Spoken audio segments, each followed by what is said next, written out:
October 23rd, 1942, 18,000 feet over Guadalcanal. There's always The another one, sky so is be ready. impossibly blue, the kind of blue that makes you forget there's a war happening.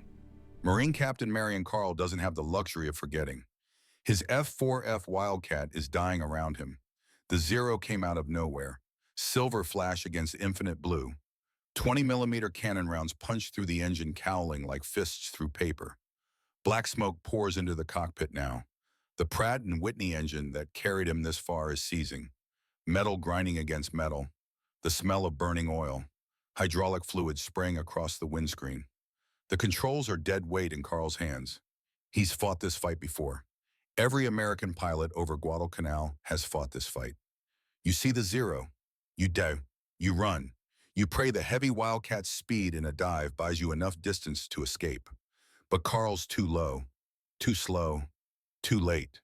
The stick goes slack.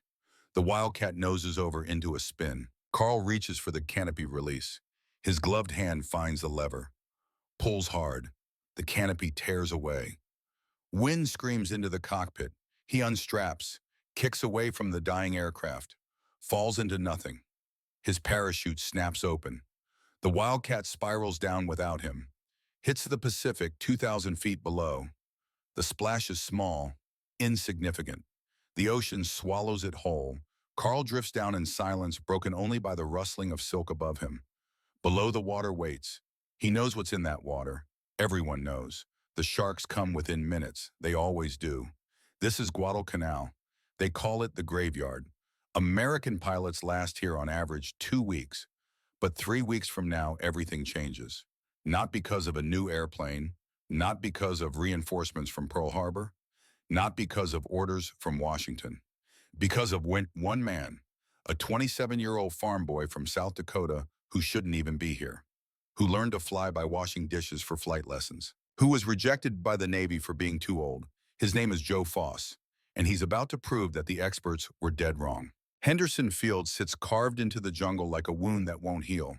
From the air, it looks temporary, fragile. A dirt runway pockmarked with bomb craters. Plywood buildings huddled against the tree line. Rows of aircraft pushed to the edges, some flying, most not. On the ground, it's worse. The smell hits you first. Aviation fuel mixing with jungle rot. Human sweat, sickness, death. The heat is oppressive even in October. 95 degrees, 100% humidity, mosquitoes the size of quarters. They call the men stationed here the Cactus Air Force. The press back home says it with pride. The pilots say it like a warning. They know the math. For every Japanese aircraft shot down, 3 American Wildcats are lost. The odds are brutal. The doctrine is simple. Never turn with a zero. The briefings hammer it home. The Japanese Mitsubishi, a 6M0, is lighter than the Wildcat, faster in turns, more agile, built for dogfighting. The American Grumman F-4F Wildcat is heavy, slow to respond, armored like a truck, built to take punishment and keep flying. In a turning fight, the Zero wins. Every time. So the doctrine says dive from altitude, make one firing pass, boom and zoom, hit and run. If a Zero gets on your tail, you dive for the deck and you extend away. You run. Over Guadalcanal in swirling, chaotic dogfights where altitude is life and turning is death, this doctrine is getting men killed every single day. The wrecks tell the story. Dozens of destroyed Wildcats pushed to the jungle's edge. Wings torn off. Cockpits dark with old blood. Engines split open. This isn't storage. This is evidence. Evidence of what this place does to men and machines. Inside the operations shack, a plywood box barely holding together. There's a board on the wall. 47 small Japanese flags mark enemy kills. 23 American names are crossed out in black ink. KIA, killed in action. The men who remain are hollow-eyed, yellow-skinned from Adabrine anti-malarial pills, hands shaking from exhaustion or fever or both. They don't greet new arrivals like reinforcements. They look at replacements like meat for the grinder.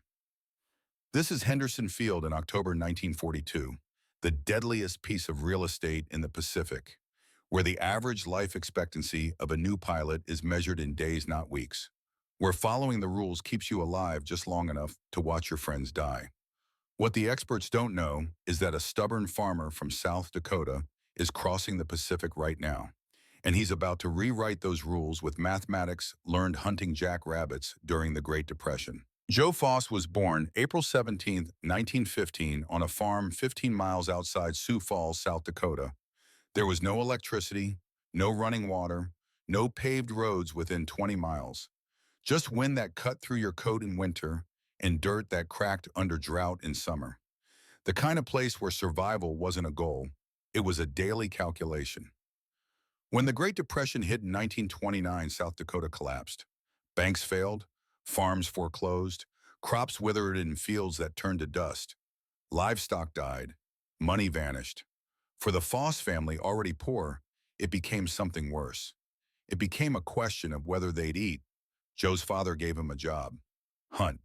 Take this old shotgun. Here are 6 shells. Don't waste them. If you want your family to eat tonight, bring back jackrabbits. A jackrabbit doesn't run straight. It zigzags, cuts left, cuts right, doubles back on itself. Evolution designed the jackrabbit to be impossible to hit. If you aim it where the rabbit is, you miss every single time. Joe's father taught him the secret on a frozen morning in 1927. Don't aim it where it is, Joey. Aim it where it's going to be. Joe was 12 years old. He missed his first shot. The rabbit cut left. His shotgun blast hit empty air. He missed his second shot. The rabbit doubled back. Another wasted shell. On the third attempt, something clicked. Joe stopped aiming at the animal. He started aiming at the space ahead of it. Calculating. How fast is it moving? What angle is it turning? Where will it be in 1 second? He led the target. He fired. The rabbit ran directly into the pellet pattern. For the next 15 years, Joe Foss hunted almost every day. Sometimes for food, sometimes for practice. Always calculating speed angle timing, training his brain to solve moving problems at lethal speed. He wasn't guessing. He was predicting. While other farm boys memorized multiplication tables in one room, schoolhouses, Joe Foss was learning deflection shooting. He didn't know that's what it was called. He just knew lead the target or go hungry. The skill became automatic, unconscious. The way a baseball player knows where to throw to catch a running player out. The way a quarterback knows where to aim so the ball meets the receiver downfield. Joe Foss's brain was being wired for air combat. He just didn't know it yet. Summer 1933. Joe Foss was 18 years old. A traveling air show came through Sioux Falls. Barnstormers and military pilots putting on demonstrations. Marine Corps aviators in dress blues flew formation aerobatics that carved white contrails across the Dakota sky. Joe stood in a dusty field and watched aircraft dance. The roar of engines, the smell of exhaust and oil, the impossible beauty of machines defying gravity. That's what I'm going to do, he told his father that night. The old man looked at him across the dinner table, lamplight flickering on weathered faces. Son, men like us don't fly. We farm. 6 months later, Joe's father was killed in a tractor accident. The machine he'd spent his life working rolled over him in a field. Joe was 18. He dropped out of school to run the family farm. His mother, his siblings, they needed him. The dream of flying didn't die. It went underground. For 6 years, Joe worked the farm from dawn until dusk. Then he washed dishes at a restaurant in town every night, saved every penny. When he had enough, he bought flying lessons. 15 minutes at a time, sometimes once a month, sometimes less. By 1941, Joe Foss had earned his private pilot license. He was 26 years old, weathered, stronger than most men 10 years younger, patient in the way only farmers are patient, and ready. Then Pearl Harbor was attacked. December 7th, 1941. Joe heard the news on a crackling radio in his farmhouse. Japanese aircraft had struck the Pacific Fleet. America was at war. By December 8th, Joe Foss was standing in a Navy recruitment office. He'd been preparing for this moment for 8 years. Date of birth, April 17th, 1915. That makes you 26. Yes, sir, I want to be a fighter pilot. The recruiter looked down at paperwork, looked back up at Joe. Son, the fighter pilot age limit is 25. You're too old. Regulations say your reflexes have already started declining. Medical science. We need young men, not farm boys past their prime. The dream Joe had chased through poverty, through tragedy, through 6 years of washing dishes died in that moment. Or so the recruiter thought. But we need flight instructors. You've got a pilot license. We can use you to train the boys who'll actually fight. Joe Foss didn't argue, didn't plead, didn't explain that he'd spent 15 years training for this. He just nodded, said thank you, and walked out thinking, farmers don't quit. Farmers find another way. If the Navy said he was too old, Joe would try the Marines. The Marine Corps Reserve had a slightly different recruiting process, a loophole the bureaucrats hadn't closed yet. They looked at the same birth date, made the same calculation, 26 years old. But they needed pilots badly enough to bend. They took him. But there was a price. The Marines made Joe Foss a flight instructor. For 9 brutal months in 1942, he taught boys barely old enough to shave how to fly. 20-year-olds who called him sir and whose hands shook the first time they soloed, who trusted him with their lives, who looked up to him. Then Joe watched them ship out to the Pacific, watched them fly to places like Guadalcanal. Watch the casualty reports come back. Each name was a face he remembered. Each death, a student he'd trained. A kid he'd taught to land, to navigate, to survive. The guilt ate at him like acid. Joe did what farmers do when told no. He became persistent, relentless, annoying. He wrote letters to every superior officer who'd read them, complained in every meeting, demanded combat duty in every conversation. Again and again and again. His commanding officers called him the loudest, most stubborn pain in the ass they'd ever encountered. In October 1942, just to shut him up, they relented. Orders came through. VMF 121, Marine Fighting Squadron 121, deployment Guadalcanal. Joe Foss packed his gear, said goodbye to the students he'd never see again, and boarded a transport ship bound for the graveyard. October 9th, 1942. The transport ship pulled into Guadalcanal's harbor at dawn. Joe Foss stepped onto a landing craft with a dozen other replacements. Young faces, scared faces. Faces that didn't yet understand what they were walking into. The boat hit the beach. They climbed out into ankle-deep water and waded ashore. The smell reached them before they saw Henderson Field. Aviation fuel, jungle decay, rotting vegetation. Something else underneath, something sweet and wrong. Death. The truck ride to the airfield took 20 minutes on roads that barely qualified as roads. Mud, ruts, jungle pressing in from both sides. Japanese snipers had been cleared from this area 3 weeks ago. Probably. Henderson Field appeared through the trees like something from a fever dream. The runway was dirt and gravel. Bomb craters filled in with shovels and hope. The tower was a wooden shack on stilts. Operations was plywood and sandbags. The pilots lived in tents with mud floors. And everywhere were the wrecks. Wildcats pushed to the jungle's edge, some with wings torn completely off. Some with engines that looked like they'd been opened with can openers. Some with cockpits too dark to look at closely.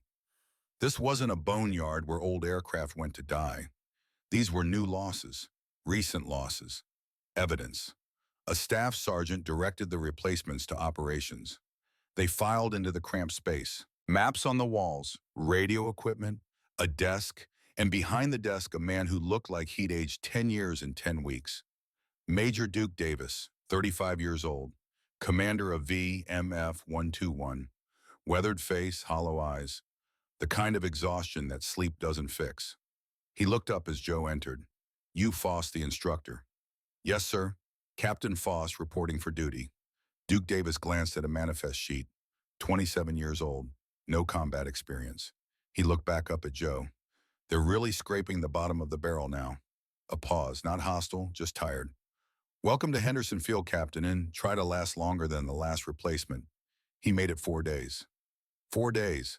The number hung in the air.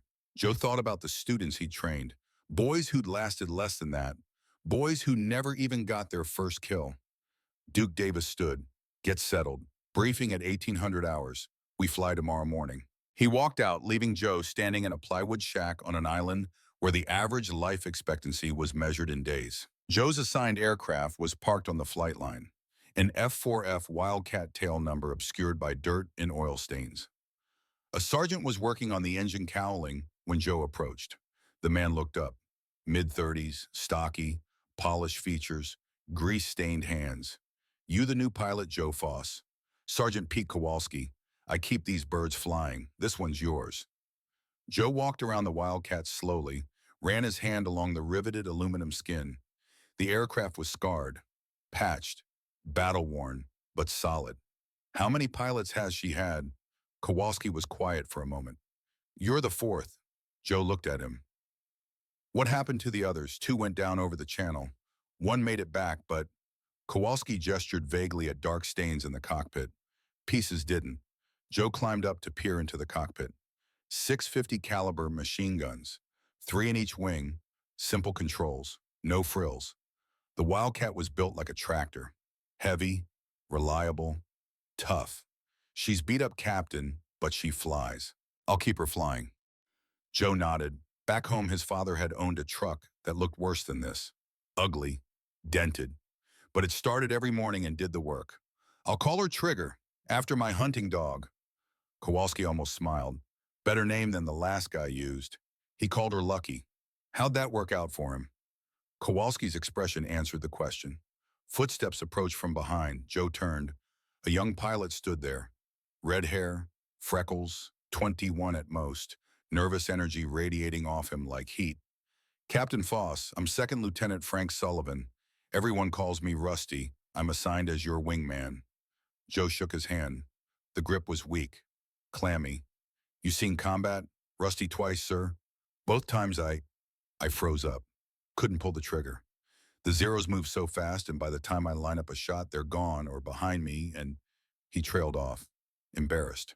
You're scared. Rusty's face reddened. I'm not. Don't lie to me, son. Fear's honest. Keeps you alive. Question is, can you follow orders? Yes, sir, then you'll be fine. I'll teach you what I know. What do you know about fighting Zeros? Sir Joe looked at the Wildcat, at the scars, at the patched holes, at the dark stains. Not much yet. But I know how to hunt. The briefing room was packed. 15 pilots crammed into a space meant for 10. Joe found a seat in the back next to Rusty. On the wall, someone had pinned silhouettes of Japanese aircraft. Zeros, Betty bombers, Valdive bombers. Duke Davis entered. The room quieted immediately. Gentlemen, intelligence reports a Japanese convoy coming down the slot tomorrow morning. Betty bombers with zero escort. Maybe 20 aircraft total. Low murmurs. 20 was a lot. We'll scramble 8 Wildcats. The rule is simple, and it's the only thing keeping you alive. Duke pointed at the Zero silhouette. Never turn with a Zero. He let that sink in. The Zero is faster in turns, more agile. If you try to dogfight, you will lose. Our tactic is boom and zoom. Dive from altitude. Make one firing pass. Extend away. If a Zero gets on your tail, you dive for the deck, and you run. Questions. A young pilot raised his hand. Lieutenant Tommy Brennan, Italian features, 23 years old. Sir, what if we're too low to dive? Duke's expression didn't change. Then you pray it's quick. Someone in the back laughed. Nervous. The sound died fast. Joe raised his hand. Sir, what about deflection shooting? Leading the target, Duke looked at him. The room was silent. Foss, we don't have time for fancy shooting. You see a Zero, you point and spray. Most pilots never hit anything anyway. Just fill the sky with bullets and hope something connects. Joe thought about jackrabbits, about 15 years of leading moving targets, about the difference between spraying and aiming. That's not how you hunt. He didn't say it out loud. Duke continued the briefing. Weather, frequencies, recognition codes, rendezvous points, the mechanical details of staying alive another day. Joe listened, memorized, but part of his mind was elsewhere, back on a frozen South Dakota field. A 12-year-old boy with a shotgun, his father's voice. Don't aim at where it is. Aim at where it's going to be. Night fell on Henderson Field like a curtain. The jungle came alive with sounds, insects, night birds, things that rustled in the darkness. In the distance, artillery rumbled. The front lines were only a few miles away. Joe lay in his tent on a cot that smelled like mildew. Around him, other pilots prepared for tomorrow in their own ways. Some wrote letters, some cleaned weapons, some just stared at nothing.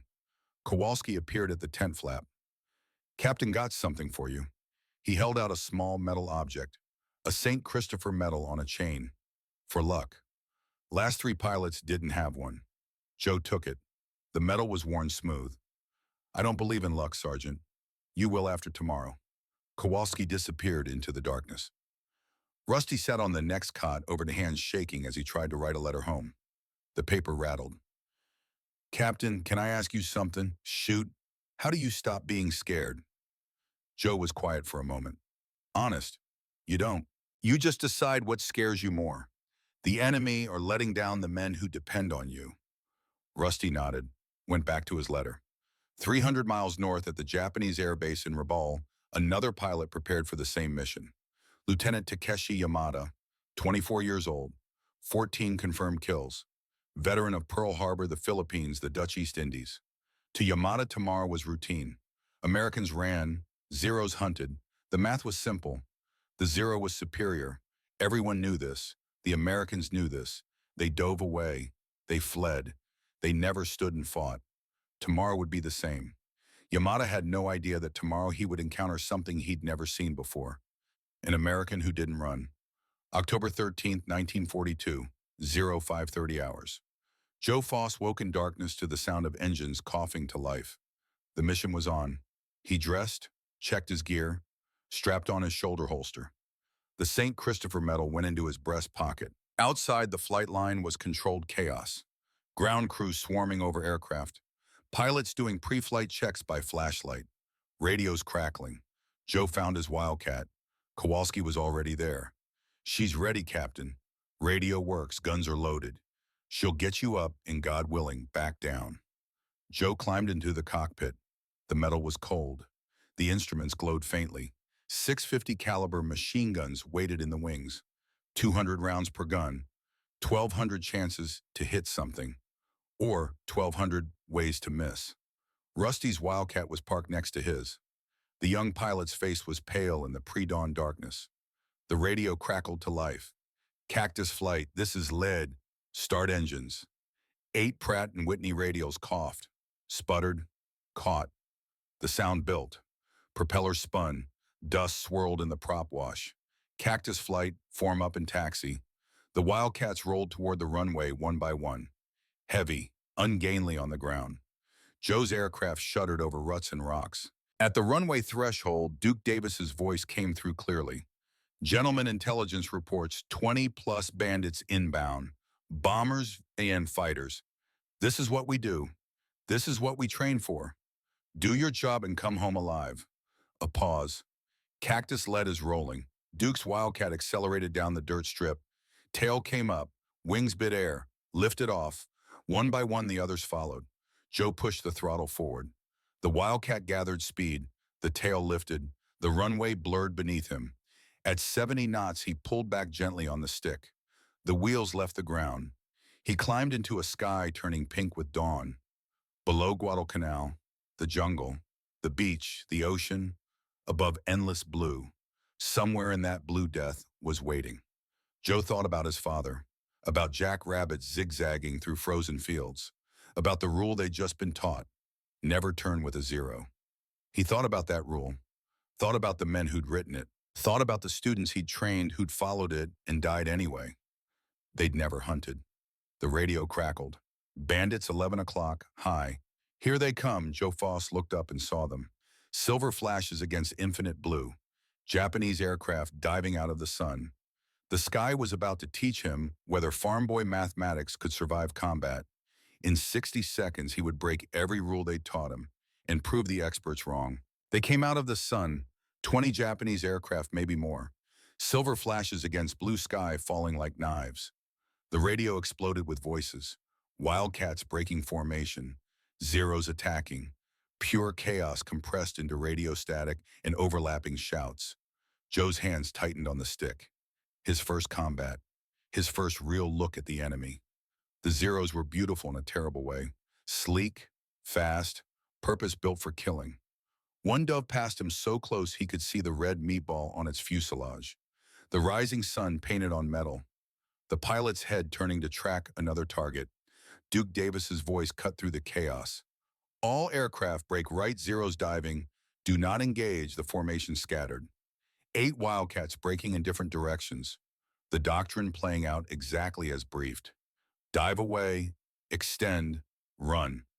Joe pushed the stick forward. The Wildcat's nose dropped. The jungle rushed up to meet him. His airspeed climbed. 200 knots, 220, 240. The heavy fighter dove like a brick, trading altitude for speed. A zero tried to follow, tried to stay on his tail. But in a dive, the Wildcat had the advantage. Joe pulled out at 5,000 feet, leveled off, checked his six, clear. He'd survived his first encounter. 30 seconds of combat and he was alive. But he hadn't done anything, hadn't fired a shot, hadn't helped anyone. The radio crackled again. Tommy's hit, Tommy's going down. Joe looked up, saw a Wildcat trailing smoke, black oil spray across the windscreen. The aircraft was dying. Tommy Brennan, the Italian kid who'd asked what happens if you're too low to dive. He'd found out. A zero was still on him.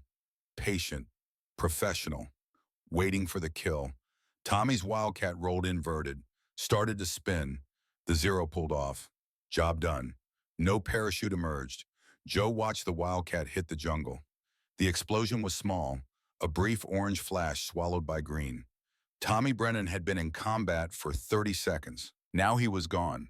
This is what it means, Joe thought. This is what the Rex meant. This is what 4 days looks like. Then he heard Rusty. His wingman's voice came through the radio high and tight with panic. I can't shake him. I can't shake him. Oh God, he's right on me. Joe's head snapped around, found Rusty's Wildcat 2,000 feet below. A zero glued to his tail, tracers reaching out, missing, correcting. The next burst would connect. Duke Davis's voice came through calm and professional. Rusty break, left and dive. Foss, do not engage. I repeat, do not engage. The doctrine was clear. If a zero's on your wingman, you dive away. You save yourself. You don't turn into a fight, you can't win. Joe looked at Rusty's Wildcat, saw the zero closing, saw the geometry of the kill developing. He thought about his students, the ones who'd followed the rules and died anyway. Thought about Tommy Brennan spinning into the jungle. Thought about the wrecks at Henderson Field with the dark stains in the cockpits. Thought about his father's voice. Don't aim at where it is, aim at where it's going to be. Joe rolled left and dove toward Rusty. The zero pilot was good, experienced. He was flying the attack perfectly. Patient, waiting for Rusty to make a mistake. When Rusty broke left, the zero would be there. When he dove, the zero would follow and finish it. But the zero pilot was focused on one target. He hadn't seen Joe Foss diving in from above. Joe didn't aim at the zero.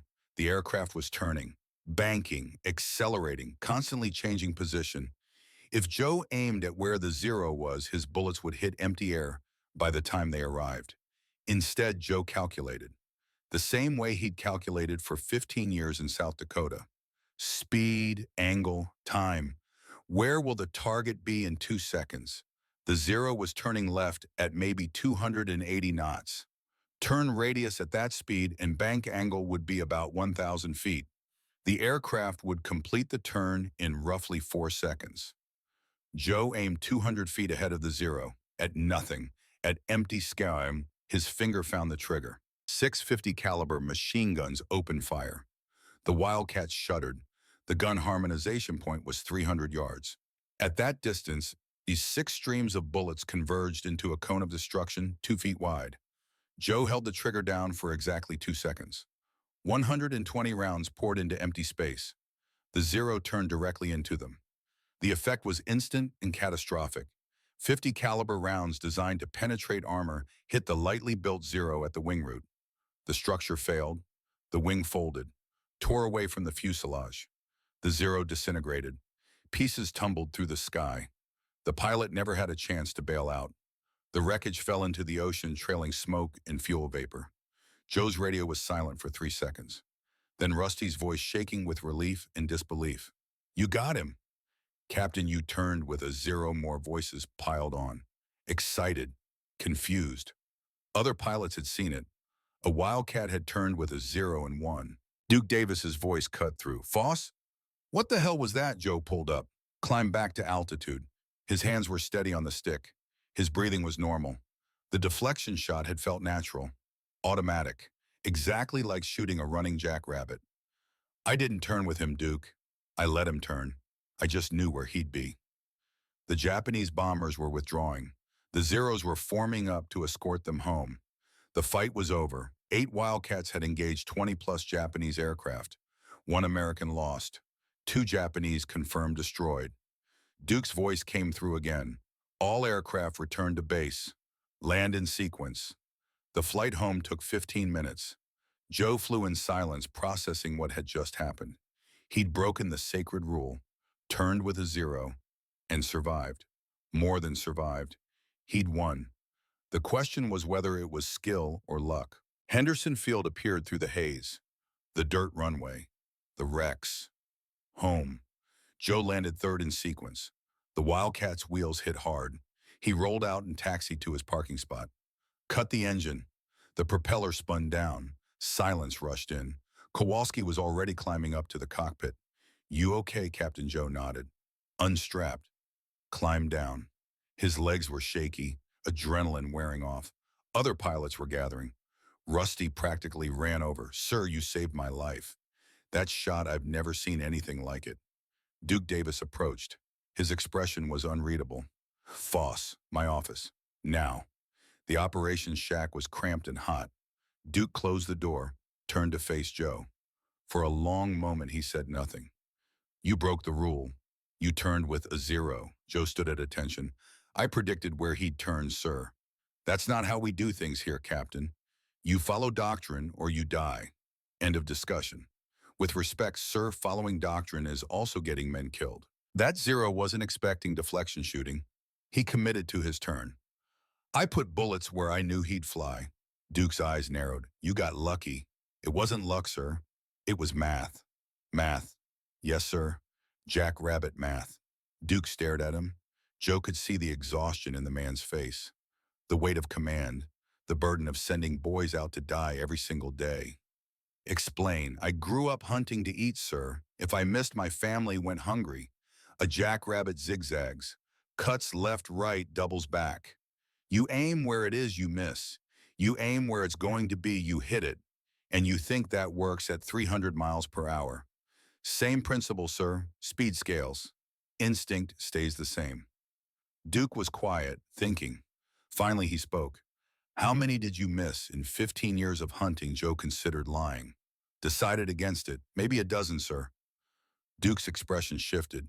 Something like respect appeared. "One more kill like that, Foss, and you can teach it to the whole damn squadron. Until then, you're on probation." "Dismissed." Joe saluted, walked out into the sunlight. Kowalski was waiting by the Wildcat. "Captain, I counted your ammo. You fired exactly 120 rounds. That's a 2-second burst. Most pilots empty their guns and hit nothing. You fired once and killed a 0.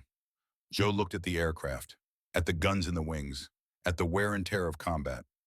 "I was taught not to waste ammunition, Sergeant." 300 miles north at Rabaul, Lieutenant Takeshi Yamada was landing his 0. He taxied to his revetment, shut down, sat in the cockpit for a long moment before climbing out. His commander was waiting. "Yamada report. 1 aircraft lost, sir." The pilot did something unexpected. The commander frowned. Americans were predictable. They dove away. They ran. "Explain." The American did not run. He turned, but not to fight. He fired at empty sky. "Our pilot flew into his bullets." "Impossible. Americans do not use deflection shooting." "This one did, sir." Yamada's hands were shaking slightly. He'd seen the 0 come apart, seen precision shooting that shouldn't be possible from a Wildcat pilot. "Did you identify the American?" "No, sir. But I will remember his aircraft." That evening, Duke Davis called a squadron meeting. 15 pilots crowded into the operations shack. Joe stood in the back with Rusty. On the wall, someone had updated the kill board. 1 new American flag next to Foss. Duke spoke without preamble. "Captain Foss is going to teach you something. Pay attention." Joe moved to the front. Someone handed him a piece of chalk. He turned to the makeshift blackboard. "Deflection shooting isn't complicated. It's throwing a baseball to a running kid. You don't throw where the kid is. You throw where he's going to be. A pilot raised his hand. Lieutenant William Marantate. But we're flying 300 miles per hour, sir. The math scales, the instinct stays the same. Joe drew on the board. A curved line representing a zero's turn, a straight line representing bullet trajectory, an X where they intersected. A zero turning at 300 knots has a predictable radius. If you know his speed and see his bank angle, your brain can calculate the intersection point automatically. You just have to trust it. Another pilot spoke up. Roger Haberman. What if we're wrong, then you miss. But missing means you're alive to try again. Chasing means you're dead. I'll take alive and learning over dead and right. The room was quiet. These men had been taught that the zero was unbeatable in a turn, that running was the only option. Now someone was saying different. Joe continued. The zero has advantages. It's lighter, more agile, but it also has weaknesses. It's not armored. It doesn't have self-sealing fuel tanks. One good burst can kill it. The problem is getting that burst, how someone asked. You let the zero commit. You make him think he's winning. Then you shoot where he's going to be, not where he is. Duke Davis stepped forward. Foss is flight leader for the next mission. 8 aircraft. If his method works, we adopt it. If it doesn't, we go back to doctrine. Questions. No one spoke. Dismissed. As the pilots filed out, Duke pulled Joe aside. Don't get them killed with this, Captain. I won't, sir. And Joe, Sir Tommy Brennan lasted 30 seconds today. You gave Rusty a chance to last longer. That matters. Outside Rusty and several other pilots gathered around Joe. Captain, can you teach me that shot? How to lead the target? Joe looked at their faces, young, scared, desperate for anything that might keep them alive. We'll practice tomorrow morning, before the mission. If there was a question in his mind about whether deflection shooting was skill or luck, the next few days would answer it. For the men of Henderson Field, survival had just become slightly less impossible. And 300 miles north, Lieutenant Takeshi Yamada was studying intelligence reports looking for information about an American pilot who shot at empty sky. October 16, 1942, 3 days after Joe Foss's first kill, Duke Davis stood in front of the assembled pilots with a manifest in his hand. Intelligence reports a major Japanese raid inbound, 30-plus aircraft, bombers with heavy fighter escort. The number hung in the air. 30 aircraft. Henderson Field would scramble 8 Wildcats. 4-to-1 odds, Duke continued. Captain Foss will lead a flight. Call sign Circus. 88 aircraft. His tactics, his rules. He looked at Joe. Don't make me regret this. Joe stood and faced the 7 other pilots who'd volunteered. Not the best, not the most experienced. The survivors, men desperate enough to try something new. Rusty Sullivan, Roger Haberman, William Marantate, Cecil Doyle, Oscar Bate, Greg Lush, Thomas Furlow. 7 faces looking at him. Joe spoke simply. We're going to do 3 things differently. First, we fly in pairs. Your wingman's life matters more than your kill. You protect each other. Always. He paused. Let that sink in. Second, deflection shooting. I've taught each of you the basics. Today you use it. Someone shifted nervously. Third, we stop running from zeros. We make them run from us. Silence. Rusty's voice broke it. A nervous laugh. They're going to think we're crazy, sir. Joe smiled. Let them. 2 hours later, 8 Wildcats sat on the flight line. Ground crew made final checks. Pilots climbed into cockpits. This was different from a normal scramble. There was energy in the air. Fear, yes, but something else too. Hope. Kowalski appeared at Joe's aircraft. Captain, you sure about this? Joe strapped in, checked his guns, his radio, his instruments, no sergeant. But I'm doing it anyway. The radios crackled to life. Circus flight, you are clear for takeoff. Bandits inbound bearing 320 Angels 20. Joe keyed his mic. Circus flight, start engines. 8 Pratt and Whitney radios roared to life. The sound built, overlapped, became something larger than individual engines. Became power, purpose. Joe taxied to the runway. The other 7 followed in pairs, wingmen staying close. At the threshold, Joe pushed the throttle forward. The Wildcat accelerated, lifted off. He climbed in a gentle left turn, allowing the others to join. At 15,000 feet, they leveled off and headed north. The radio crackled. Duke Davis's voice from the ground. Circus lead, be advised you are outnumbered 4-1. Recommend you orbit and harass only. Joe keyed his mic. Acknowledge lead. We're going in. A pause. Say again, Circus. We're going hunting. They saw the Japanese formation from 10 miles away. Dark specks against blue sky. As they closed, the specks resolved into aircraft. Betty bombers in V formation. Zeros above and behind. Flying cover. Joe counted quickly.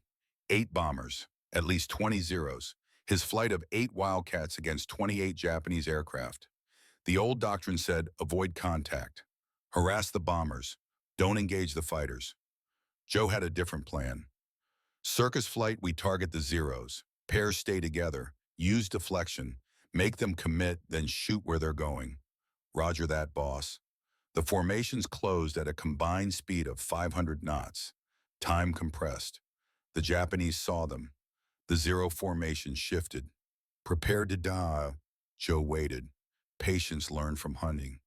Don't spook the target. Let it come to you. A zero dove first. Aggressive, confident. Coming straight at Joe. Joe didn't turn, didn't dive. He flew straight and level, waited. The zero committed. Started its gun run. Tracers reached out. Passed over Joe's canopy. Close. Joe waited one more heartbeat. Then he pulled hard right. Full deflection. The Wildcat groaned under the G-load. Joe's vision grayed at the edges. The zero tried to follow. Pulled hard into the turn. Joe didn't track the zero. He aimed 200 feet ahead of it, where it would be in 2 seconds. His finger found the trigger. 2-second burst. 120 rounds. The zero turned directly into the stream. The canopy shattered. The engine disintegrated. The aircraft nosed down and fell. Joe's second kill. Around him, the battle exploded. Rusty was engaged with a zero. The Japanese pilot was good, experienced. He'd drawn Rusty into a turning fight. The zero was inside Rusty's turn, winning. But Rusty's wingman Haberman was there. He'd stayed close. Exactly as briefed. Haberman fired a deflection shot. The zero flew into it. Smoke poured from the engine. The zero broke off. Dove away, trailing fire. Marintate called out. Got one deflection shot worked. The radio filled with voices. Excited. Urgent. The Wildcats weren't running. They were hunting. Joe spotted another zero setting up on Doyle. Calculated the geometry. Rolled inverted. Pulled through. Lined up the shot. Fired. The zero's wing came off. Third kill. The Japanese formation was in chaos. Zeros were peeling off. Breaking away. They'd expected the Americans to run. Instead, the Wildcats were pressing the attack. For the first time over Guadalcanal, the hunters had become the hunted. The bombers dumped their loads early, turned for home. The zeros formed up to cover the retreat. Joe's radio crackled. Circus lead, this is Duke. What's your status? Joe did a quick count. 8 Wildcats. 8 Wildcats returning. Duke all aircraft accounted for. 5 Japanese confirmed destroyed. 0 friendly losses. The radio was silent for 3 seconds. Say again. Circus 0 losses. That's a firm. 8 up, 8 down. Bring them home, Joe. The landing was triumphant. Ground crew rushed the aircraft. Pilots climbed out to cheering. 5 confirmed kills. No losses. It had never happened before. Duke Davis stood on the flight line watching. When Joe climbed down, the squadron commander's expression was unreadable. Foss. That was either the bravest or the stupidest thing I've ever seen. Joe pulled off his helmet, sweat soaked. Did it work? Sir Duke's expression cracked. Something like a smile appeared. Yeah, Captain. It worked. That evening, a reporter visiting Henderson Field interviewed Joe. The man had a notebook and a camera. Captain Foss, what do you call this formation? Joe shrugged. Nothing. We're just 8 guys watching each other's backs. The reporter scribbled notes. 8 mismatched Wildcats following a farm boy into impossible odds. Sounds like a circus act. Rusty, standing nearby, laughed. Foss's Flying Circus. I like it. The name stuck. By morning, everyone at Henderson Field knew it. The Flying Circus. 8 pilots who'd taken on 28 Japanese aircraft and won. The kill board and operations was updated. 5 new flags. Foss now had 3, but Joe knew this was just the beginning. The Japanese wouldn't make the same mistake twice. They'd adapt, send better pilots, set traps. The real test was coming. October 18th, Joe shot down 2 more Zeros. Deflection shots. Both times he fired at empty sky and let the enemy fly into his bullets. 5 total. October 20th, 1 more kill, a Zero trying to escape. Joe climbed high, rolled over, dove, led the target by 300 feet, fired. 6 total. 10 days from his first kill to ace status. 5 confirmed victories. The fastest anyone had done it in the theater. The pilots of Henderson Field started calling him the Ghost because he appeared where you didn't expect him, fired at nothing, and killed you anyway. 300 miles north, the Japanese pilots were talking too. A name kept appearing in radio intercepts, in intelligence reports, in the debriefings of pilots who'd survived encounters over Guadalcanal. Foss, Lieutenant Takeshi Yamada, heard the name and remembered. The American who'd shot at empty sky, the one who didn't run. He went to his commander. I request permission to lead a strike against Guadalcanal. The commander studied him. This is personal for you. The American is disrupting our operations. He must be stopped. Permission granted. 6 aircraft, elite pilots only. Yamada bowed. The American will learn that the Zero is still superior. October 23, 1942. Intelligence reported Japanese bombers inbound. Standard raid. Nothing unusual. Joe led the flying circus into the sky at 0800 hours. 8 Wildcats, climbing to 20,000 feet. The bombers appeared right on schedule. Betty bombers in formation. But something was wrong. The Zero escort was different. Not the usual patrol pattern. These aircraft were flying close, protective, and there were more of them than usual. Joe keyed his mic. Circus flight, something's off. Stay sharp. They closed on the bombers. Standard approach. The bombers looked vulnerable. Easy targets. Too easy. Rusty's voice came through. Captain, I don't like this. Joe scanned the sky, looking for the trap. There had to be a trap. He found it 3 seconds too late. 6 Zeros dropped out of a cloud bank directly above them. Perfect positioning. Perfect timing. A coordinated ambush. Yamada had been waiting. The Japanese formation dove with precision. Elite pilots, working together. This wasn't a standard patrol. This was a hunter-killer team, and they were hunting Joe Foss. Break. Break, all aircraft scattered, the formation exploded. Wildcats and Zeros tangling in a furball. Close range. Chaotic. Exactly the kind of fight Joe had been trying to avoid. A Zero latched onto Rusty. Joe rolled to help, but another Zero was there, cutting him off. The pilot was good, better than good. He anticipated Joe's moves, countered the deflection shooting technique, forced Joe into a pure turning fight. Joe recognized the trap. This pilot had studied him, knew his tactics. They circled each other at 400 knots, both turning hard, both burning energy. The Zero was winning, tighter turn radius, getting inside Joe's circle. Joe looked for an opening, saw Rusty still in trouble, saw the geometry developing. If he tried to help Rusty, the Zero on his own tail would kill him. He made a choice. Rusty hard break, left on my mark. 3-2. Now, Rusty broke. The Zero followed.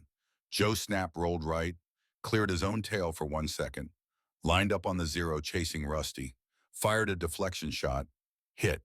The Zero broke off smoking. But Joe's own threat was still there. The elite pilot, patient, professional. Cannon fire raked Joe's Wildcat from behind. The engine took direct hits. Oil pressure dropped. Temperature spiked. Black smoke poured from the cowling. The Wildcat was dying. Joe's radio crackled. Rusty's voice. Panicked. Captain, you're hit. The engine seized. Metal, grinding on metal. The propeller windmilling uselessly. All the instruments showing red. Joe keyed his mic one last time. Calm. Professional. Rusty, your flight leader. Get everyone home. Sir, no. That's an order, Lieutenant. Joe rolled the dying Wildcat inverted, looked down. The jungle was 3 miles below. If he bailed out here, he'd land behind Japanese lines. He stayed with the aircraft, rode it down as far as he could. Picked a spot that looked slightly less dense. Pulled the nose up at the last second. The Wildcat hit the jungle canopy at 80 knots. Trees exploded around him. Branches tore through the wings. The aircraft tumbled, broke apart. The impact threw Joe against his straps hard enough to crack ribs. Then stillness. Joe hung in his straps, blood running down his face from a gash on his forehead. The Wildcat was scattered across 50 yards of jungle, the tail section 20 feet away, one wing gone completely. He was alive, behind Japanese lines, and somewhere above a Zero pilot was circling. Lieutenant Takeshi Yamada. He'd finally beaten the American Ghost. Yamada rocked his wings once, a warrior's salute to a worthy opponent. Then he turned for home. Silence. Joe Foss hung upside down in his harness, suspended in the shattered cockpit of his Wildcat. The jungle pressed in from all sides. Thick, green, alive with sounds he didn't recognize. Blood dripped from the jaw on his forehead. Each drop fell to the canopy below with a soft tap. His ribs screamed when he breathed, probably cracked. His left shoulder felt wrong, dislocated or broken. But he was alive. Joe reached up with his right hand, found the harness release, braced himself against the instrument panel, released the catch. He fell 4 feet onto broken plexiglass and twisted metal. The pain in his ribs went white hot. He lay still for 30 seconds, breathing shallow, waiting for the pain to subside enough to move. Around him, the jungle was loud. Insects, birds, something larger moving through the underbrush, and in the distance, voices, speaking Japanese. They'd seen him go down. Joe forced himself to move, crawled out of the wreckage, stood on shaking legs. Took inventory. Shoulder holster with his sidearm, survival knife, canteen, first aid kit, no radio, that had been destroyed in the crash. The voices were getting closer. Joe picked a direction away from the voices and started moving. Each step sent pain through his ribs. His left arm hung useless, but he moved, one foot in front of the other, the way farmers move, steady, relentless. Pain is temporary. Death is permanent. He'd learned to hunt in terrain like this. Different plants, different animals, but the principles were the same. Move quietly, watch for trails, listen for pursuit. The Japanese search party passed within 50 yards of him. 6 soldiers, moving in a loose line, calling to each other. Joe crouched in the undergrowth and didn't breathe. His hand on his pistol. 7 rounds against 6 rifles. The patrol moved past. Joe waited 10 minutes. Then he started moving again. Southeast, toward American lines, 3 miles, maybe 4, through enemy-held jungle. He found a stream 2 hours later. Fresh water. He drank deep, cleaned the blood off his face, fashioned a sling for his arm using his belt. Then he followed the stream downhill. Water flows to the ocean. The ocean meant the coast. The coast meant a chance. 12 hours after the crash, Joe Foss stumbled out of the jungle onto a coastal trail. American voices. He nearly wept with relief. A Marine patrol found him, took one look at his condition and called for a medic. Captain Foss. Joe nodded. Couldn't speak. Throat too dry. Sir, we thought you were dead. The whole base thinks you're dead. The medic checked him over. Cracked ribs, dislocated shoulder, concussion, dehydration, but alive. They carried him back to Henderson Field on a stretcher. When they arrived just after dawn, Kowalski was working on an aircraft. He saw the stretcher, saw Joe, dropped his wrench. Captain Foss, you're alive. Joe managed a weak grin. I'm stubborn, Sergeant. The doctor examined him in the medical tent, taped his ribs, popped his shoulder back into socket. The pain was extraordinary. You're grounded, Captain. Minimum 48 hours. Probably longer. You have a concussion. Joe looked at the doctor. I'll be flying tomorrow. That's not a recommendation, that's an order. Joe said nothing, just stared. The doctor sighed. You're all crazy, every single one of you. Bye. October 25th, 1942. 2 days after the crash. Joe shouldn't have been flying. The doctor had been clear. Concussion. Cracked ribs. He needed rest. But a Japanese reconnaissance float plane had been spotted. Single aircraft, no escort. Intelligence wanted it shot down before it reported back. Joe was in his cockpit before anyone could stop him. Kowalski tried. Captain, you can barely walk. How are you going to fly? Joe strapped in. Every movement hurt. Same way I do everything, Sergeant. One step at a time. The Wildcat felt different, heavier, or maybe he was weaker. The engine started, the familiar vibration, the sound he'd come to know. Joe taxied to the runway, took off alone, climbed to 8,000 feet. The float plane appeared 20 minutes later, low and slow, heading north. Easy target. Too easy. Joe should have been suspicious, should have checked his six, should have remembered his father's rule about watching your back, but the concussion had slowed him. His focus narrowed. Tunnel vision, he lined up behind the float plane, close to 300 yards. The aircraft grew in his gun sight. He never saw the rear gunner. The burst came fast. 7 mm rounds. 30 rounds in 2 seconds. They hit Joe's engine dead center. The Pratt& Whitney exploded. Metal fragments tore through the cowling. Oil sprayed across the windscreen. The propeller seized. For the second time in 3 days, Joe Foss's aircraft was dying. But this time there was no jungle below, just ocean. Joe keyed his radio. Mayday, mayday, engine out, going into the water.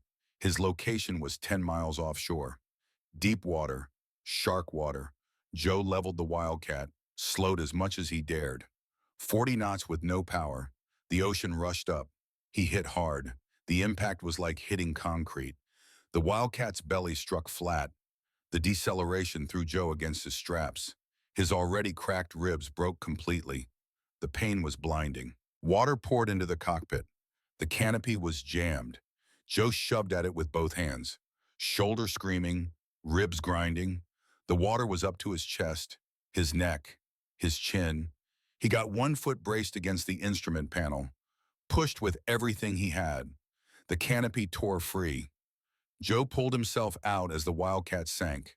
The aircraft went down fast, 30 seconds from impact to gone, just bubbles marking where it had been. Joe floated in his Mae West life vest, alone, 10 miles from land. The water was warm, almost pleasant, until he saw the first fin. Sharks arrived within 5 minutes. They always did. A dorsal fin cut the surface 20 yards away, then another, then 3 more. Circling, testing, trying to figure out what this strange floating thing was. Joe kicked at them when they came close, splashed, made noise, tried to look big, dangerous, not prey, but he was prey. He knew it. They knew it. The first bump came from below, something large hitting his legs, not biting, just testing, seeing if he'd react. Joe's heart hammered. Every survival instinct screamed, but there was nowhere to go. Nothing to do but tread water and wait. 4 hours. That's how long Joe Foss floated in shark-infested water. 4 hours of circling fins, of bumps from below, of waiting for teeth. He thought about home, about South Dakota, about his mother and siblings, about whether they'd ever know what happened to him. He thought about his father. "I'm sorry, Dad, I tried." Then he heard paddles hitting water. Joe's head came up.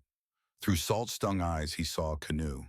2 native islanders paddling hard, coming toward him. The sharks scattered as the canoe approached. The islanders beat the water with their paddles, made noise, drove the predators back. Strong hands grabbed Joe, pulled him into the canoe. He lay in the bottom gasping, shaking, hypothermic despite the warm water. One islander spoke in broken English. "American pilot. We save. Vusa send." Daniel Vusa, the coast watcher, the man who'd built an intelligence network across the islands, who radioed when Japanese ships moved, who saved downed pilots. Joe tried to speak. Couldn't. Just nodded. They wrapped him in cloth, gave him water, paddled toward shore. Joe Foss had survived his second shoot-down in 3 days, but his body was breaking, and the war wasn't done with him yet. Henderson Field Medical Tent, October 26th. The doctor's face was grim. "Captain Foss, you're suffering from exposure, multiple fractures," and he checked Joe's eyes. "Malaria," the word hung in the air. "Malaria, you've probably had it for weeks. The mosquitoes here. Everyone gets it eventually." But combined with two shootdowns, hypothermia and broken ribs, your body is shutting down. Joe tried to sit up. Failed. I need to fly.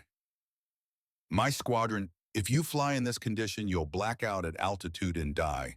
You're done, Captain. At least for now. The fever hit that night. Joe's temperature spiked to 104 degrees. He shook so hard the cot rattled. Sweat soaked the sheets one moment. Bone-deep chills the next. The fever dreams came, zeros chasing him through frozen South Dakota fields. His father's voice mixed with radio static. Sharks with Japanese faces. Tommy Brennan burning. Rusty screaming. For 2 weeks, Joe Foss lay in that hospital bed, alternating between fever and chills, between dreams and half-consciousness. His weight dropped from 180 pounds to 150. His skin turned yellow from atabrine. His hands shook constantly. And every day he heard the sound of wildcats taking off without him. Heard them return, counted the engines. One missing, two missing, sometimes three. Duke Davis visited on day 10. Joe the Flying Circus is still fighting. Rusty's doing well as flight leader. But they miss you. Joe's voice was weak, hoarse. How many have we lost? Duke hesitated. 3 pilots since you've been down. But Joe, it's my fault. No, it's war. Men die in war. Joe turned his face away. They wouldn't have died if I'd been there. You can't know that. But Joe believed it. The guilt ate at him worse than the fever. 300 miles north, Japanese intelligence was updating their reports. The American ace Foss has not been seen in 2 weeks, likely killed in action. Our pilots report American morale declining, wildcat tactics reverting to defensive doctrine. Lieutenant Yamada heard the report and felt something unexpected. Disappointment. He'd wanted to face the American again, to test himself against a worthy opponent. If Foss is dead, the sky over Guadalcanal is ours again. But in Henderson Field, medical tent, Joe Foss wasn't dead. He was getting angry. November 30th, 1942. Joe lay in his hospital bed listening to the sounds of combat overhead. Japanese raid, big one. Every available wildcat scrambling. The radio in the corner crackled with voices. Taking fire, can't shake him. That was Rusty, his voice tight with fear. Break left, break left. Someone else, panicked. I'm hit, I'm going down. The sound of static. Silence. Then more voices. Chaos. Joe stared at the tent ceiling. His hands clenched into fists. His fever was still over 102. He'd lost 30 pounds. Could barely stand without help. But his men were dying. Something broke inside him, not physically, mentally, the thing that had kept him in bed. The fear, the weakness, the acceptance. It shattered. Joe sat up. The tent spun. He waited for it to stabilize. Swung his legs over the side of the cot. Stood. His legs shook. Threatened to give out. He stood anyway. Found his flight suit. Pulled it on over a body that felt like a stranger's. Gaunt. Weak. Yellow. Walked out of the medical tent on legs that barely worked. Kowalski saw him first. Nearly dropped the wrench he was holding. Captain Foss. What are you? You should be in bed. Joe kept walking, toward the flight line, toward his wildcat. Get me a plane that flies, Sergeant. Sir, you can barely stand. You can't. Now, Sergeant. Kowalski looked at Joe's face. Saw something there that made argument impossible. Yes, sir. Joe climbed into the cockpit. It took 3 tries. Every movement was agony. Ribs still healing. Malaria burning in his blood. Hands shaking on the stick. He didn't care.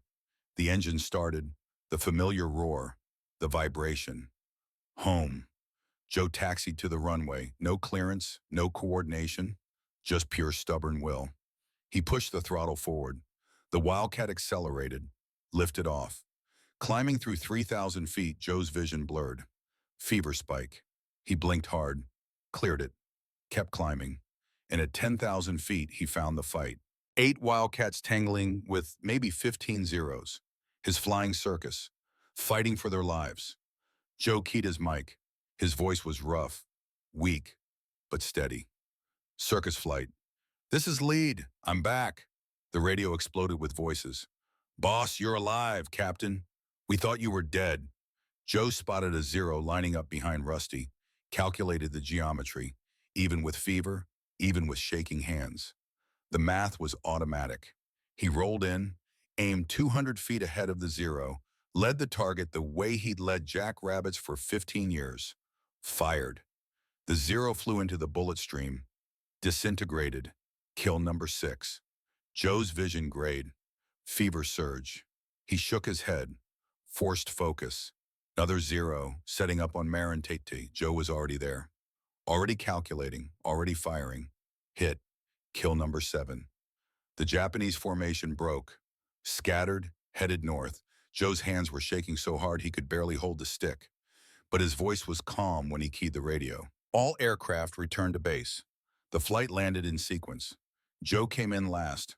The landing was rough. His hands had no strength. But the Wildcat rolled out, stopped. When he opened the canopy, the entire base was there. Joe tried to climb out. Couldn't. His legs wouldn't work. Kowalski and Rusty reached him first, pulled him from the cockpit. He collapsed into their arms. 2 kills on your first mission back, Captain. While half dead from malaria, Joe tried to speak. Couldn't. Passed out. He woke in the medical tent, the doctor standing over him. Not angry, just resigned. You're going to kill yourself. You know that. Joe's voice was barely a whisper. Maybe, but not today. The doctor shook his head. Against my better judgment, I'm clearing you for limited flight status. Limited, Captain. That means Joe was already asleep. December 1942. Joe Foss flew every mission his dying body could endure. The malaria never fully left. The fevers came and went. His weight stayed dangerously low. But he flew. December 9th, kill number 8. A zero that made the mistake of turning predictably. December 12th, kill number 9. Deflection shot while running a fever of 103. December 18th, kills number 10 and 11. A double. 2 zeros in one pass. The kill board in operations told the story. American flags piling up next to Foss. But it also showed the cost. Joe's hands shook constantly now. His skin had a permanent yellow tinge, dark circles under his eyes. He looked like a man being consumed from the inside. Because he was. Duke Davis pulled him aside after a mission. Joe, you're killing yourself for a number on a board. It's not about numbers, Duke. Then what's it about? Every zero I shoot down is one that won't kill one of our boys. That's all that matters. Duke was quiet for a moment. The men are calling you the ghost. You know that, Joe shrugged. Fitting, I feel half dead most days. Eddie Rickenbacker's record is 26, Joe. From World War I, you're at 11. If you keep this pace, I'm not doing this for records. But the record was there, hanging in the air, unspoken but present. 26, the number that had stood untouched for 24 years. January 1st, 1943. New Year's Day, Joe's count stood at 23. The squadron gathered in operations. Someone had brought contraband whiskey, celebrating the new year, celebrating survival. Rusty approached Joe with a cup. To the ghost. 23 and counting. Joe took the cup. Didn't drink. 23 men are dead, Rusty. That's all I count. But the others were counting differently. 3 kills from Rickenbacker. 3 kills from Legend. January 14th, 1943. Duke Davis called Joe into his office. Intelligence reports a major Japanese operation tomorrow. Tokyo Express convoy.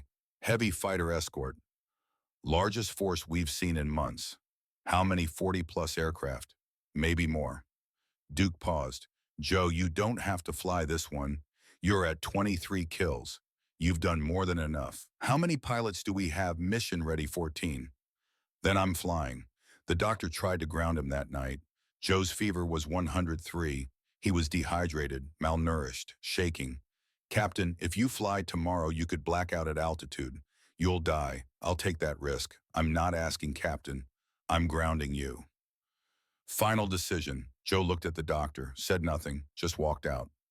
At 0500 hours the next morning, Joe was at the flight line anyway. Kowalski saw him coming. Captain, the doc said. I know what he said. Sir, you can barely stand. Then I'll sit in the cockpit. Kowalski studied Joe's face. Saw something beyond stubbornness. Saw purpose. Your aircraft is ready, Captain. The pre-flight briefing was tense. 14 Wildcats against 40-plus Japanese aircraft. Bad odds even with healthy pilots. Duke went through the plan: protect the convoy ships, break up the bomber formation, survive. He didn't mention that Joe Foss was 3 kills from history. Everyone was thinking it. At 6:30:14, Wildcats took off into a dawn sky. Joe flew on autopilot, fever making everything distant, unreal. But the stick felt right in his hands. The engine sound familiar, comforting. They spotted the Japanese formation at 0710. Duke's voice came through calm.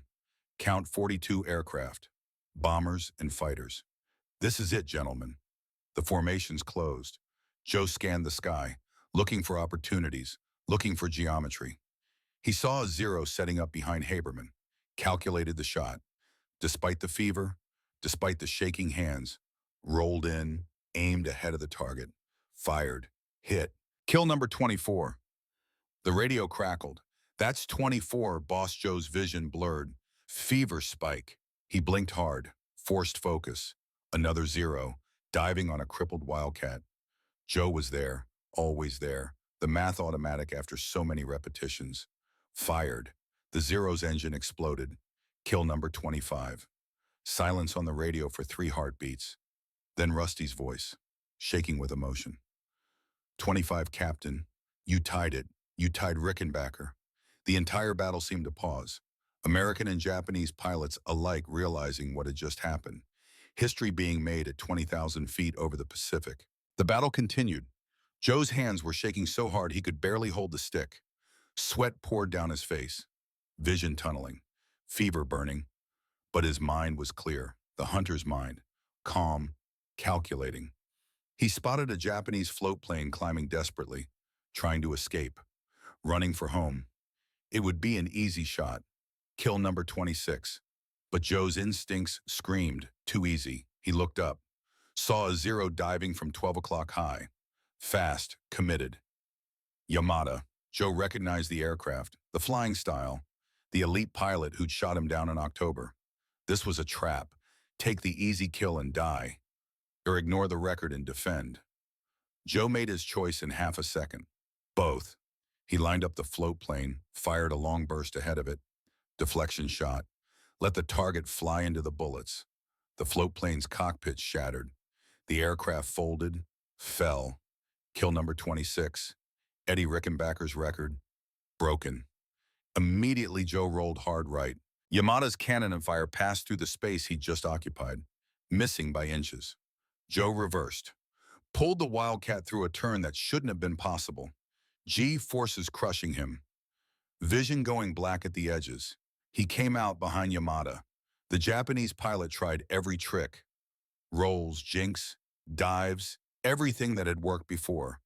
But Joe wasn't chasing the aircraft anymore. He was hunting the pilot, predicting decisions, reading intentions. He fired once, 2-second burst, perfect deflection. Yamada's wing tore off. The 0 spun, out of control. Yamada bailed out. Parachute deployed. He'd live, be captured. The radio exploded. 26, the record is broken. Foss did it. Even Duke Davis's voice cracked. Joe, you magnificent, stubborn son of a bitch. Joe tried to respond. Couldn't. The adrenaline was fading. The fever rushing back. His vision grayed. Darkened. He held consciousness long enough to turn toward Henderson Field. The landing was barely controlled. The Wildcat hit hard, bounced, settled, rolled to a stop. Joe tried to open the canopy. His hands wouldn't work. Kowalski was there. Rusty. Others.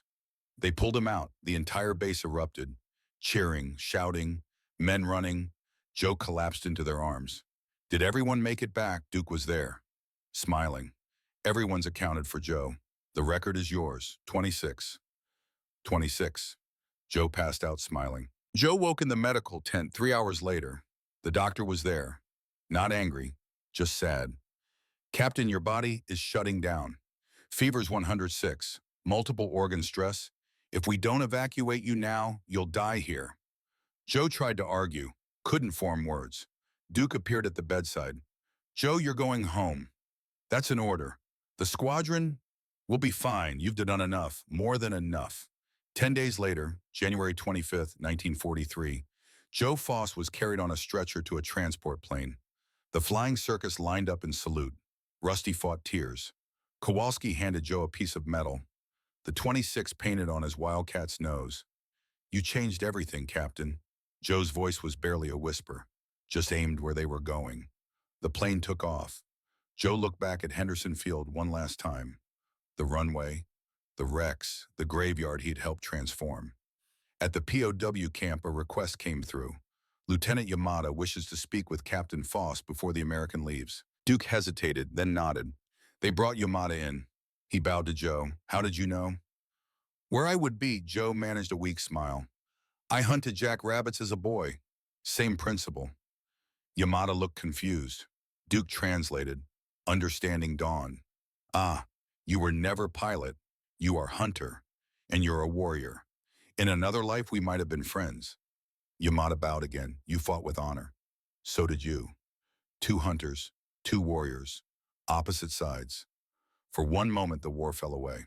Joe Foss spent the next 4 months in military hospitals across the Pacific, fighting malaria, regaining weight, learning to walk without collapsing. America discovered his story. Newspapers ran headlines: "Farm Boy Breaks Rickenbacker Record." "South Dakota Ace Downs 26 Japanese Aircraft." Radio broadcasts told his story, a nobody from nowhere who became somebody. But Joe didn't feel like a hero. He felt like a survivor carrying the weight of men who hadn't survived. May 18th, 1943. The White House. President Franklin Roosevelt placed the Medal of Honor around Joe's neck. Cameras flashed. History recorded the moment. "Captain Foss, you represent the very best of America. Not superhuman. Exceptionally human. You took skills learned on a farm and used them to change a war. Mr. President, I was just doing my job. That's what makes you a hero's son. You don't see it as heroic." Afterward, in a private moment, Roosevelt asked him, "Tell me, Captain, this deflection shooting, how does a farm boy discover what trained pilots missed?" "It's not discovery, sir. When you grow up hunting for food, you learn not to waste ammunition. You learn to aim where the target will be. Same principle at 300 miles per hour." Roosevelt laughed. If only governing were that simple. Joe went home to South Dakota, to wide skies and honest land. The fame followed him. He didn't chase it. Instead, he used it to serve. 1945.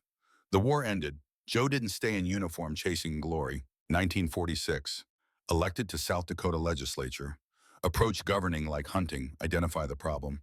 Calculate the solution. Take the shot. 1947. Governor of South Dakota. Youngest in state history at 40 years old. Focused on veterans, education, agriculture. 1960s. Helped build the American Football League. Commissioner. Taking on the established NFL. The underdog again. The farm boy challenging the system. Same instinct. See the opening. Trust your judgment. Execute. Through it all, Joe never talked about glory. Only service. When people asked about being a hero, he'd say the same thing. The real heroes didn't come home. I'm just the lucky one who got to tell their story. He spoke at military academies, schools, veteran events. The message was always the same. Don't let anyone tell you what you can't do because of where you're from or how old you are or what equipment you have. Trust what you know. Use what you've learned. Aim where others aren't looking. January 1st, 2003. Joe Foss died at age 87. Full military honors, F/A-18 Aeons Flying Missing Man Formation over South Dakota Prairie. Rusty Sullivan, age 82, gave the eulogy. "Joe Foss saved my life 47 times. But more than that, he taught me to see differently. To aim not at what is, but at what will be. That lesson saved my life in combat, and it changed how I lived every day after." They buried him in South Dakota soil. Simple headstone. Medal of Honor mentioned. But also farmer, hunter, servant. What Joe Foss proved wasn't about the number 26. It was simpler, more profound. Wars aren't won by perfect machines or flawless doctrines. They're won by people willing to see differently when seeing differently is dangerous. His deflection shooting technique became standard doctrine, taught at every fighter school, used by every American pilot who came after. Saved hundreds of lives. The Thack Weave. The mutual support formation the flying circus perfected. Adopted fleet-wide. changed how America fought in the air. But Joe's real legacy wasn't tactical. It was philosophical. Don't accept limits. Don't believe the experts when they say it can't be done. Trust what you've learned. Even if you learned it hunting rabbits in South Dakota, common sense beats rigid doctrine. Teamwork beats individual glory. Teaching beats hoarding knowledge. These are American values, the values that built a nation from wilderness, that crossed a continent, that won wars. Joe Foss embodied them. A farm boy told he was too old, flying an inferior aircraft, fighting an unbeatable enemy, who looked at the problem and thought, this is just like hunting, and changed everything. Today in 2026, we face different enemies, different challenges, but the lesson remains. American values work. Stubbornness over bureaucracy, ingenuity over resources, common sense over complexity. Refusing to quit when quitting makes sense. These win wars, build businesses, change history. Joe Foss was told he couldn't. He proved he could. You might be told the same thing. Too old, too young, wrong background, wrong equipment, wrong time. Remember the farm boy from South Dakota? Remember that the experts aren't always right. Remember that the skills you think are ordinary might be extraordinary in the right moment. Joe Foss aimed where the enemy was going to be, not where they were. That's how you change history. If this story moved you, share it. Tell your children, your grandchildren. These stories matter, not because of the kills, because of the American spirit that says, you may be right that it's impossible, but I'm going to try anyway. A South Dakota prairie, wind through grass, endless blue sky, a young person looking up, dreaming. Joe Foss's voice from an old interview. I was just a farm boy who learned to aim where things were going to be. That was enough to change a war. What could you do if you just trusted what you know? The sky waits. The hunters are still needed. The question is, are you willing to aim where others aren't looking? Captain Joseph Jacob Foss, April 17th, 1915 to January 1st, 2003, 26 Aerial Victories Medal of Honor, America's Ace of Aces. His techniques are still taught to fighter pilots today. His legacy lives in every person who refuses to accept limits. His spirit endures in the American heart. Aim true, lead the target, trust yourself. That's how farmers fight. That's how Americans win.